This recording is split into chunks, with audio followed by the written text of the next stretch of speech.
Hey guys, it's Madison Estes. Welcome back to my channel. Today I'm going to be selecting stories for Roadkill Volume 6, Texas Horror by Texas Writers.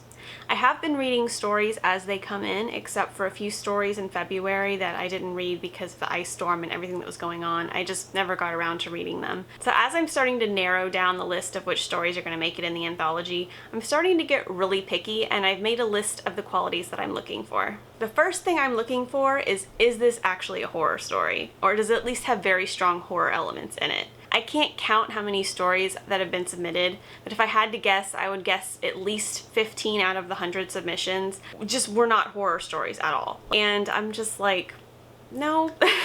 Very easy for me to not choose this story, even if it's a good story. If it's not horror, it doesn't belong in this anthology. Another thing I'm looking for is a strong ending.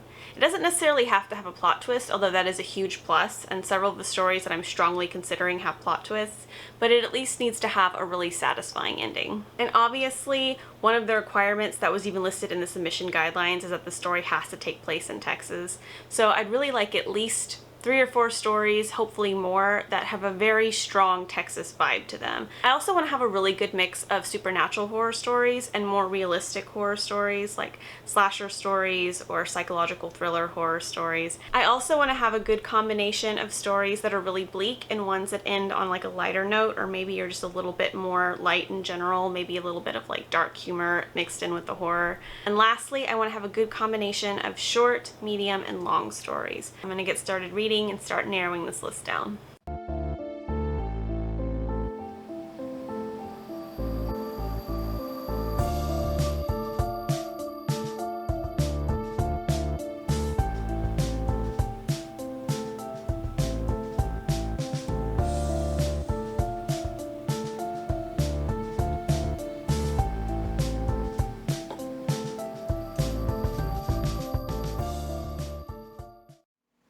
So I've been reading for about 3 hours off and on. I have narrowed the list down to about 22 submissions. I went ahead and I read all the submissions in February. Only one of those made it to the maybe list, so I actually added one and then narrowed it down after that. But I'm down to 22 stories. I'm like getting really picky now. I'm like, okay, this one's gonna require a little more editing. But you know, is it going to be worth it? And then I'm also comparing story length as well, like, you know, which stories are maybe a little bit longer. You know, could I fit 2 of these other stories that I like for the, you know, the amount of space that this story is going to take in the anthology? It's so exciting because like the closer I get to the final list, the more real this anthology feels. Also a little bit nerve-wracking, but it's also just really exciting. So I'm going to go ahead and end this vlog now because I need to get working on one of my editing clients' manuscripts. But yeah, this has been a really productive reading session. Okay, so here's where I'm at so far. Yesterday, something happened. I don't want to get into it, but there was an issue, and I thought that I wasn't going to get to accept all of the stories that I had listed on my finalized list. Anyways, so it caused me to like reevaluate the list whenever I thought that I wasn't going to get to keep all the stories. And there was one story that I was kind of hesitating on, and as soon as I thought, oh, I'm going to have to cut a couple of these stories, I was like, well, that one can go.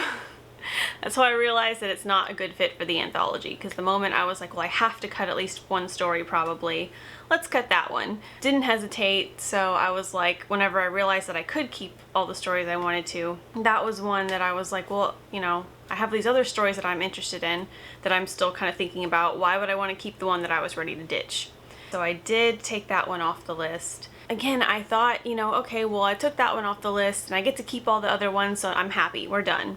And now I'm having second thoughts again, because there's this one story I can't get out of my head. It's about a doll, like kind of like Chucky, like a sentient doll, but not necessarily like a haunted doll. I really like this story. The only issue is that I felt like first 2,000 words was like a different story. All about the doll, but like she's with different people during 2 parts of the story. And it just didn't work for me because she's with one character for 5,000 words and she's with this other character for 2,000 words, which is also a really long story, which is another reason I'm kind of hesitating on it.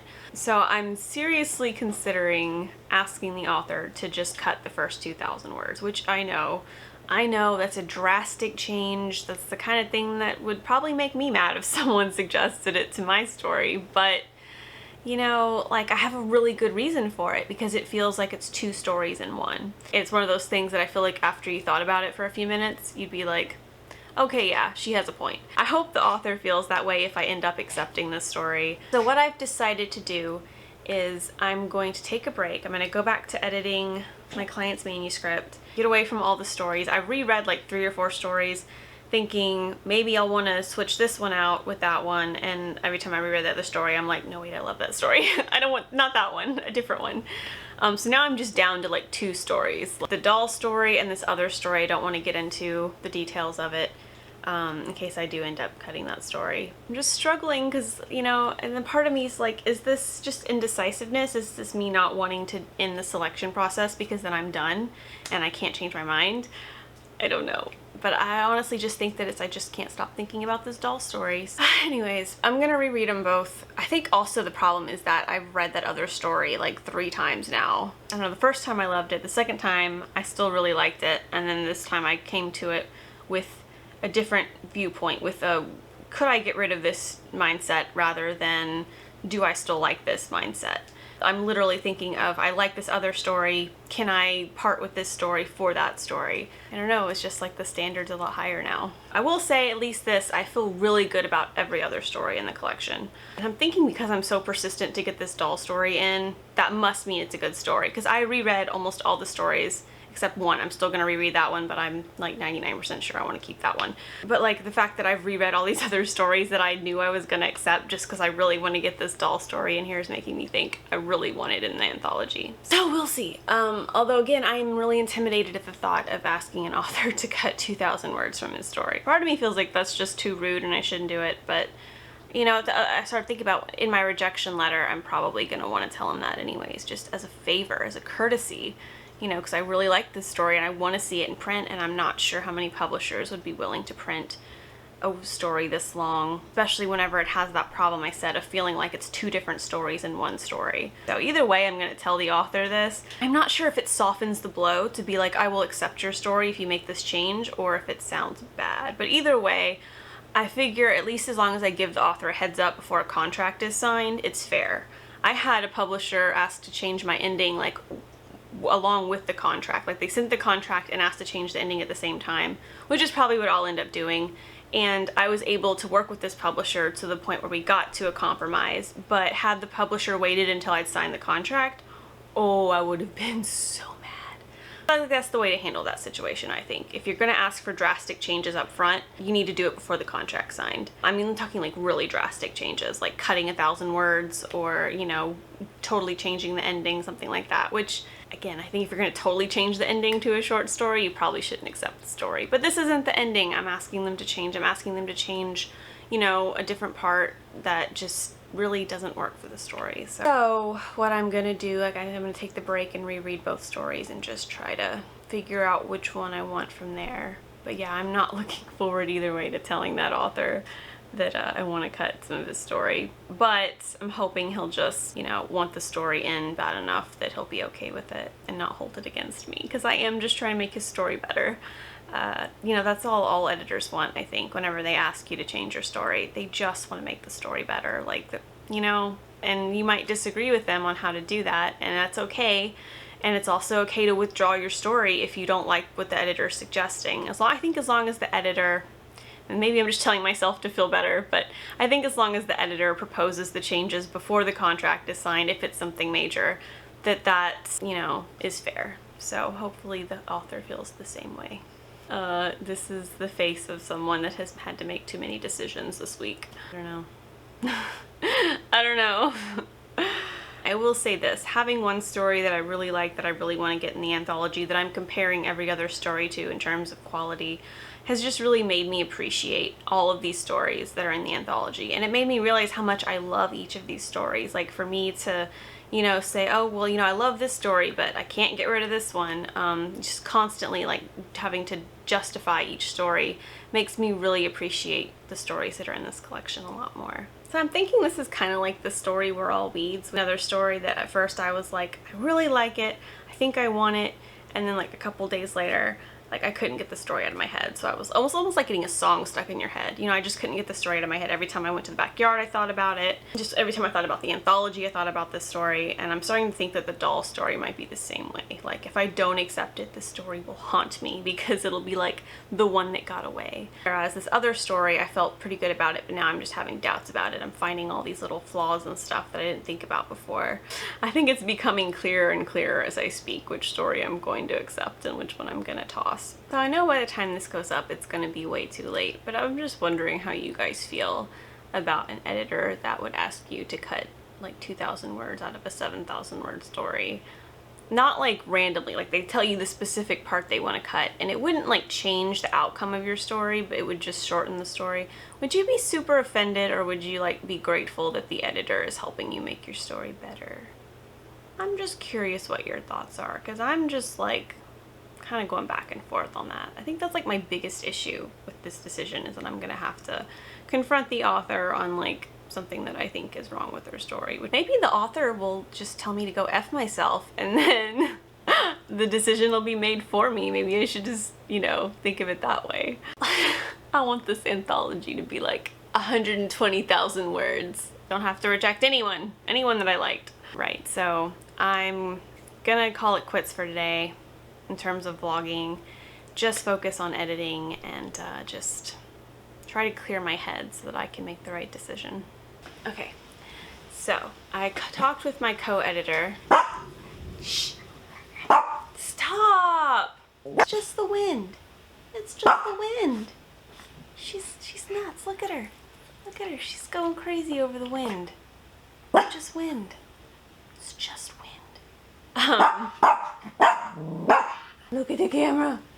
Oh, you're gonna bark. At least be cute. Mwah. I made you peek her. Nice, stop. Alright, you know, if you're gonna bark, go to mommy.